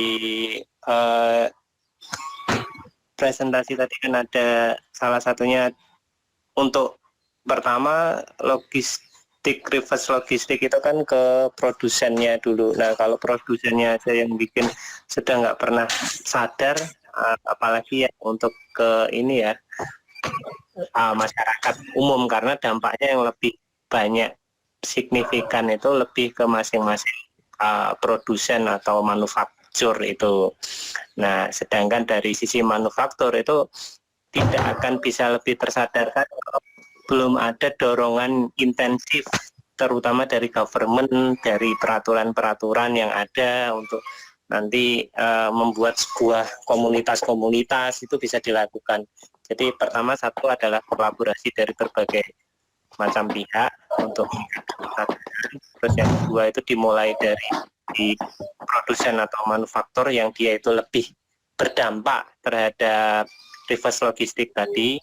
Kemudian yang ketiga dengan membuat sebuah komunitas-komunitas. Nah dengan komunitas itu kan sebenarnya nanti ilmu akan berkembang lebih pesat karena dia memang dedikasi lebih ke sana. Apalagi sekarang sudah banyak ya aktivitas dari kayak Walhi gitu kan, kesadaran tentang lingkungan hidup, tentang LSM kan banyak. Nah itu nanti bisa digerakkan untuk meningkatkan kesadaran dari masyarakat seperti itu, yang nanti juga kaitannya akan memberikan dorongan juga terhadap manufaktur atau produsen ketika ternyata masyarakat sudah mulai sadar nih, berarti dia lebih memilih ke perusahaan yang produknya lebih ramah lingkungan daripada produk saya yang tidak ramah lingkungan. Dia jadi akan ada motivasi tidak hanya dari pemerintah saja, ternyata dari sisi konsumen juga sadar, sehingga dia akan lebih tergerak lagi. Itu yang keempat itu seperti itu. Jadi nanti dari 4 hal tersebut memang butuh waktu ya, makanya di situ sebuah proses sampai nanti membentuk sistem rantai pasok dari mulai produsen, nanti ada di retailer, pengepul, nanti sampai pengolahnya. Nanti kalau sudah itu terintegrasi, maka tadi yang kita bahas sama-sama itu adalah manajemen integrasi pengolahan limbah padat, baru nanti bisa penerapan.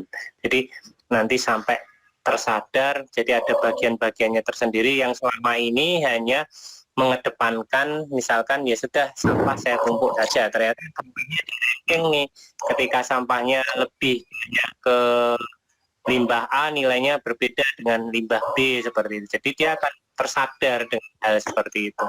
Ada nilai ekonomisnya ternyata. Nah, kemarin ada ya salah satu gerakan yang saya tersentuh juga menjadi inspirasi mungkin bagi teman-teman semua. Itu buat semacam kayak toko Indomaret atau apa itu, dia itu bekerja sama dengan masyarakat. Dia itu bisa menukar barang bekasnya nanti dihargai nilai ekonomis, nanti bisa untuk beli di toko tersebut. Nah ini sebuah terobosan yang sangat luar biasa, sehingga masyarakat yang sebelumnya nggak aware bahwa ini itu ada nilai ekonomisnya, sekarang jadi sadar, dan mereka berbondong-bondong menukarkan apa ya yang bisa saya tukarkan lumayan. Nah hal itu sih kemarin saya sempat viral di beberapa media. Itu salah satunya Mbak, yang kelima yang saya perhatikan. Jadi mungkin nanti ada evaluasi cara-cara baru bisa juga ya dari Mbak Ica atau teman-teman yang lain menambahkan. Terima kasih. Iya, menambahkan jawaban dari Mas Fahri mengenai 5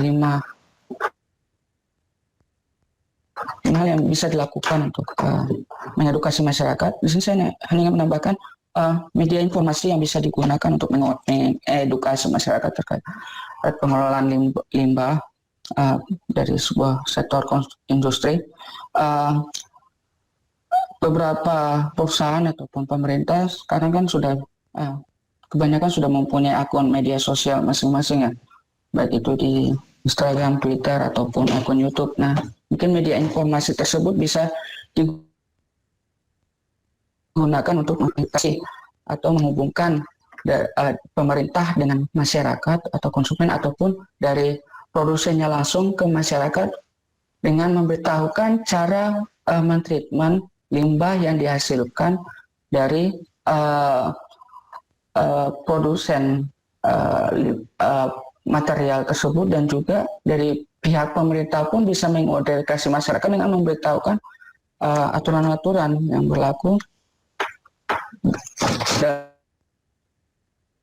dalam pengelolaan limbah padat dari sebuah produk seperti itu.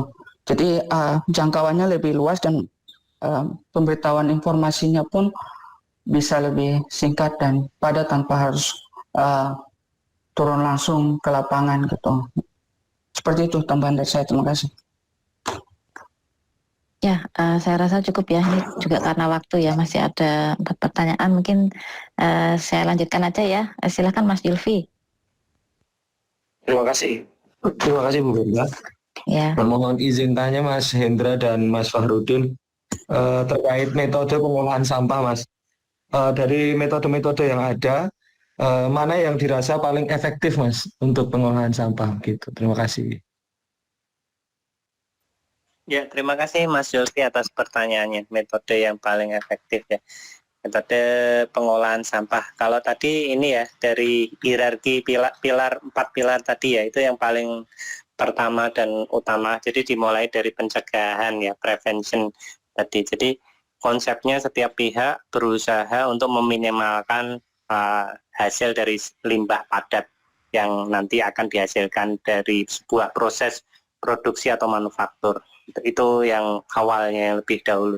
Jadi kalaupun dia proses nanti pengolahannya bagus, tapi sejak awal nggak sadar tersebut, nanti sulit gitu. Jadi yang terintegrasi itu dimulai dari awal ya. Nah, terus nanti dari sana kemudian mendesain yang material yang tidak berbahaya, yang mudah degradable ya. Yang kedua itu kan dia lebih ke bagaimana meminimasi ya, atau dampak baik itu jumlah dan juga dampak terhadap lingkungan. Itu yang pertama dulu. Baru nanti setelah dilakukan itu tetap masih dihasilkan, baru nanti reuse. Dari reuse masih tetap. Jadi perusahaan itu secara lokal melakukan reuse dulu. Dari minimization tadi, kemudian reuse, perusahaan secara lokal melakukan reuse, kemudian recycle. Dan secara recycle masih belum bisa, final disposal dikumpulkan dari berbagai macam perusahaan untuk di titik yang tertuju untuk titik pengumpul tadi, thermal treatment unit ya, yang dikelola oleh pemerintah. Nah, nanti dari sana diklasifikasikan dari berbagai macam sampah yang ada untuk kemudian di-ranking. Nah, nanti pengolahannya disesuaikan terhadap bahan yang ada di masing-masing sampah tersebut. Tentu beda, misalkan oh ini murni plastik dengan bahan yang ada metalnya. Tadi kan proses yang pertama itu disparasi antara yang mengandung metal dengan yang tidak mengandung metal. Setelah bisa dipisahkan yang mengandung metal dengan yang tidak mengandung metal, baru yang plastik tadi dipisahkan untuk mendapatkan karbon dan aluminiumnya. Nah, baru setelah dipisahkan mendapatkan karbon dan aluminiumnya, kemudian dari plastik tersebut baru dikumpulkan dengan residu-residu dari proses sebelumnya untuk kemudian dilakukan evaluasi kembali. Jadi tahapannya bertingkat ya. Nanti tergantung proses metode mana yang paling bagus, nanti ya tetap itu disesuaikan dengan bahan yang ada di masing-masing limbah padat dari produk yang dihasilkan. Itu kesimpulan dari di buku paket maupun di informasi-informasi lainnya yang saya dapat. Mungkin ada tambahan dari Mas Indra, silahkan. Ya, sedikit merangkum aja sih dari penjelasan Mas Farudin. Jadi memang betul hal yang pertama perlu dilakukan itu untuk pengolahan sampah yang efektif. Yang pertama dilakukan itu pemilahan jenis atau material sampah yang ada. Yang kedua dilakukan treatment atau metode atau cara yang sesuai untuk pengolahan sampah tersebut berdasarkan jenis bahan, dan tadi sudah dijelaskan lebih jelas dan lengkap oleh Mas Farudin sehingga nggak perlu lagi saya jelaskan ya. Demikian dari saya, terima kasih. Oke, ya saya rasa sih sudah lengkap ya. Di textbook juga sudah ada gitu ya untuk detailnya. Ya silahkan dilanjutkan pertanyaan dari Mbak Sylvia. Baik Bu, terima kasih untuk kesempatannya. Di sini kan kita kenal masyarakat Indonesia kan sangat konsumtif, terutama terkait limbah elektronik ini.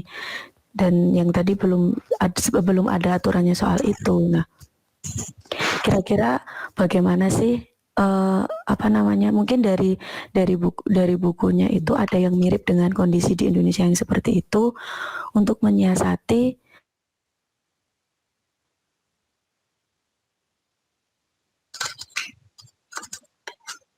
Halo, terputus atau sudah selesai bertanya? Sepertinya terputus, Bu. Terputus ya. Untuk menyiasati apa tadi? Masih belum ada kelanjutannya. Masih terputus, Ya. Mungkin bisa dilanjutkan dulu. Ya, mungkin bisa dilanjutkan sambil nunggu Mbak Sylvia back online ya. Ke Mas Rizal. Oke, baik Bu. Terima kasih untuk kesempatannya. Saya izin bertanya ya Mas Fadin dan Mas Hendra. Tadi sebelumnya ada menyinggung tentang Pareto Law ya. Karena saya agak sedikit kurang paham kira-kira Pareto Law ini untuk kasus di lapangannya seperti apa dan apakah ada treatment tertentu untuk keadaan seperti ini. Terima kasih. Ya, halo. Terima kasih Silakan. Mas Yufrizal atas pertanyaannya. Jadi tadi tentang bagaimana Pareto Law ya. Pareto Law itu hukum bahwa walaupun material itu sedikit tetapi ternyata dampaknya itu bahaya itu harus diperhitungkan lebih berat. Jadi kalau risk assessment itu kan ada frekuensi kali dampak ya. Frekuensinya kecil tapi dampaknya besar. Ini kan pengalinya jadi risk assessment-nya jadi besar ya, berat bobotnya gitu.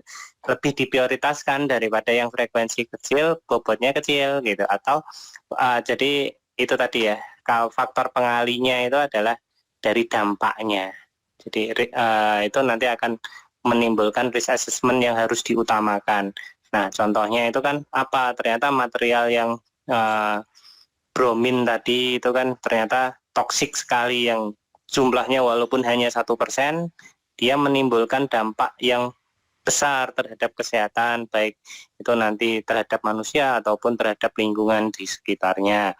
Kemudian juga pembakaran dari tadi ya halogen itu menimbulkan material dioksin tadi kan, itu ternyata sangat besar dampaknya, beda dengan CO2 berarti lebih besar lagi seperti itu. Walaupun jumlahnya kecil, jangan disepelekan seperti itu. Jadi kalau ibaratnya itu kan ada dosa besar, ada dosa kecil, itu sama kayak gitu juga. Ada dampak kesalahan besar gitu, membunuh orang dengan yang hanya mungkin kita berbohong gitu, dampaknya nggak sampai kita ditangkap polisi gitu. Nah hal itu kan bisa dipertimbangkan. Jadi analoginya mungkin berusaha menjelaskan seperti itu Mas Rizal, mudah-mudahan bisa ditangkap ya. Jadi misalkan kita makan material yang karsinogen, itu dia akan berdampak pada terjadinya kanker gitu. Nah, itu kan atau material yang banyak tapi hanya menimbulkan sakit perut, itu kan nggak sampai parah itu. Nah, itu yang harus lebih kita perhatikan.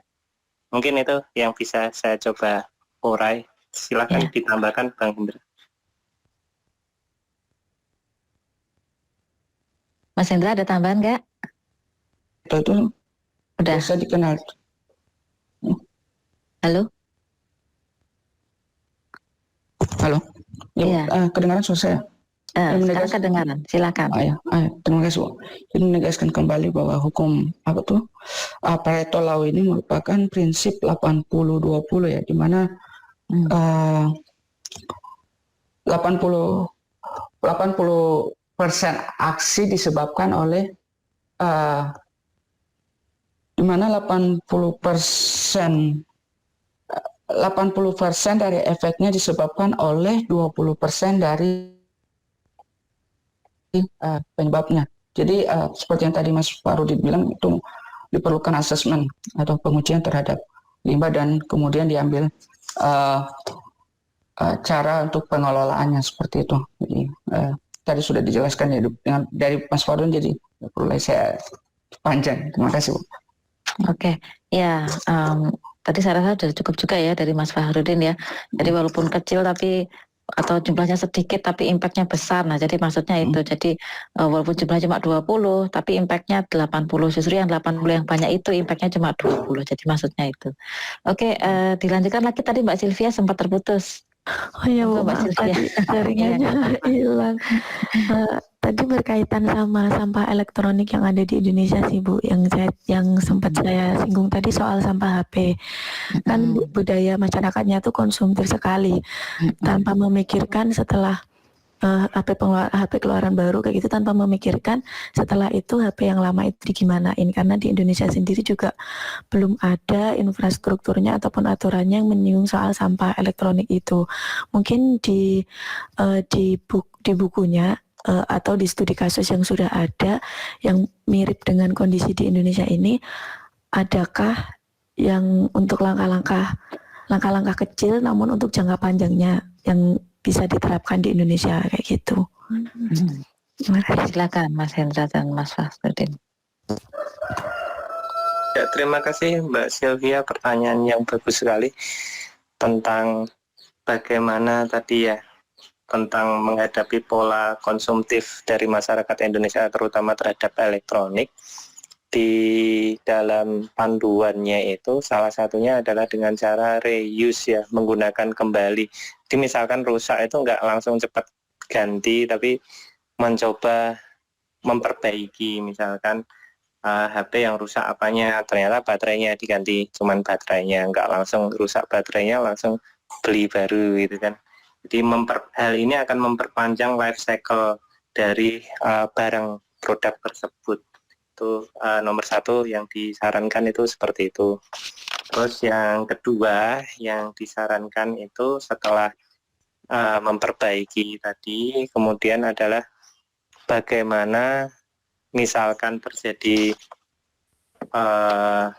barang-barang elektronik tadi, ketika misalkan dia sudah tidak dipakai, itu kan kaitannya terhadap bukan rusak ya, ini mau mengganti, maka dia bisa ada misalkan tempat untuk menjual kembali, jadi nanti tidak menumpuk bekas gitu. Jadi nanti ada orang yang membeli bekas, nanti ada barang-barang khusus second gitu loh istilahnya, semacam seperti itu. Itu di buku didorong juga, jadi varian-varian elektronik yang lama bisa diperkenalkan kembali dengan harga yang lebih terjangkau. Hal ini harapannya akan mendorong masyarakat untuk tidak cepat ini ya, konsumtif terhadap produk-produk yang baru tersebut. Jadi di sisi yang lain dia pakai produk yang dari bekas yang orang lain, tapi yang bekas orang lain tersebut nggak jadi langsung barang yang limbah padat, tapi digunakan oleh yang lainnya lagi. Jadi ada sebuah siklus perputaran. Itu yang kedua itu seperti itu. Jadi pengenalan dari produk-produk varian lama. Terus yang ketiga itu seperti apa? Yang ketiga itu salah satu yang didorong kembali itu misalkan sudah nggak bisa rusak, nggak bisa diperbaiki karena komponennya ternyata nggak ada spare part-nya.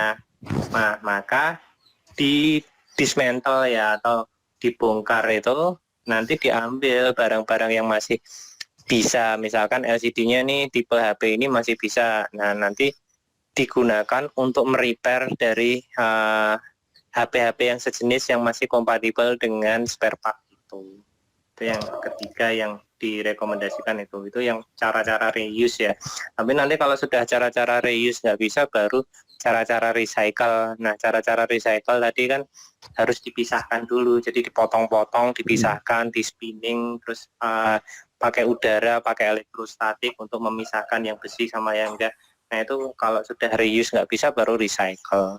Nah, nanti recycle itu yang paling banyak diambil dari recycle itu adalah material kandungan emasnya yang terdapat pada prosesor, terutama untuk alat telekomunikasi sama komputer ya, itu ada kandungan emasnya. Itu masih nilai ekonominya 65% kalau itu seperti itu.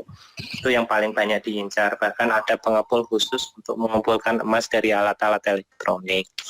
Itu yang dari tahap recycle. Baru nanti setelah dari tahap recycle diolah kembali, nanti di masing-masing yang sudah terkumpul bahan material ferrum, bahan material dari tembaga, koper atau aluminium itu dijual di masing-masing pabrik yang menerima material-material itu.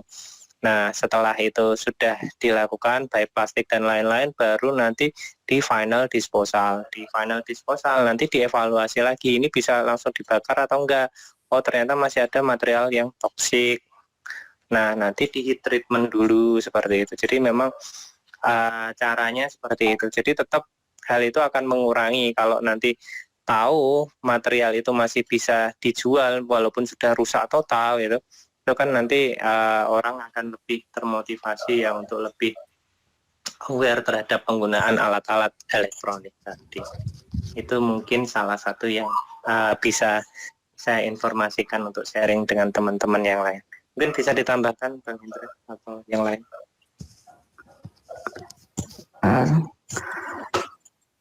Tadi sudah dijelaskan secara lengkap oleh Mas Farudin. Sebenarnya saya hanya rangkum aja sih. Jadi selain pemilahan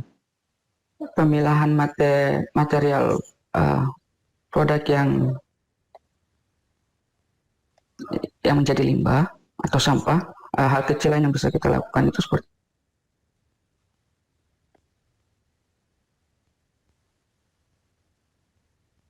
Halo, kayaknya Mas Hendra terputus ya. Oke, pola atau saya yang konsumtif terputus. kita sendiri sudah secara Farudin. Jadi itu aja sih dari saya. Terima kasih. Ya, sebenarnya tadi udah dijelaskan ya. Kesimpulannya, sebenarnya kita balik ke kita gitu ya. Jadi kalau menurut teori kasarannya gini, makin lama produk itu semakin lama dipakai sampai dia benar-benar rusak, itu lebih environmentally friendly daripada kita ganti-ganti produk. Nah, balik lagi lah ke kita gitu kan ya. Dengan misalkan ada seri handphone terbaru, udah pengen ganti aja gitu. Jadi itu sebenarnya behavior yang seperti itu tuh tidak environmentally friendly lah kasarannya gitu. Jadi ya itu pilihan individu masing-masing ya. Tadi yang ditanyakan Mbak Sapa ya tadi, Mbak Agni atau Mbak Anissa ya. Jadi pendidikan untuk konsumen itu memang perlu. Tapi dari hasil penelitian itu diperhatikan bahwa makin generasi milenial itu lebih environmentally friendly ya daripada generasi sebelumnya. Tetapi ya itu tadi banyak godaannya gitu ya, dengan perubahan teknologi yang sangat cepat itu juga akan mempengaruhi buying behavior dari konsumennya itu. Nah itu jadi itu PR buat adik-adik ini yang generasi penerus gitu ya. Bagaimana intinya dengan teknologi itu jangan sampai mengenerate kita menjadi memiliki perilaku yang tidak lebih ramah lingkungan lagi gitu ya. Oke, mungkin pertanyaan terakhir dari Mbak Lucia, silahkan. Iya, terima kasih Bu Beta. Jadi begini Mas, implementasi nyata dari drop-in product reverse yang saya tahu itu kan ada di bisnis make makeup, dan skincare. Jadi di beberapa brand itu biasanya mereka memberi announcement kalau misalnya nanti kita datang ke toko mereka dengan membawa packaging berbahan kaca atau plastik ke mereka, nanti kita bisa dapat hingga 50% potongan harga untuk pembelian selanjutnya. Nah, pertanyaannya adalah mekanisme drop-in product reverse seperti apa yang relevan untuk dilakukan oleh perusahaan elektronik untuk menarik minat konsumen dengan environment awareness yang masih rendah selain dengan pemberian diskon. Terima kasih. Ya, silakan. Ya, terima kasih Mbak Lucia atas pertanyaannya yang menarik sekali. Upaya dari produsen untuk memberikan edukasi kepada masyarakat ya. Tadi kan salah satunya kalau di skincare itu memberikan diskon gitu. Nah, caranya mungkin banyak sekali yang bisa dilakukan. Nah, itu kan nanti tergantung dari kompetitif strategi dari masing-masing produsen. Nah, ketika kita evaluasi sekarang misalkan ada sebuah, misalkan ini kan untuk elektronik ya kasusnya ini yang mau dievaluasi itu kan kayak misalkan HP kan ada banyak mereknya ya, ada yang Samsung, ada yang katakanlah sekarang yang muncul merek-merek baru kan yang dari Cina, ada Oppo, ada misalkan Xiaomi, ada Huawei dan lain-lain. Nah, yang mereka tawarkan itu adalah bagaimana ketika suatu produk itu dia lebih bisa tidak hanya awetnya yang sampai tahan lama, tetapi bagaimana itu nanti ada suatu garansi yang dia itu bisa ditukar kembali gitu.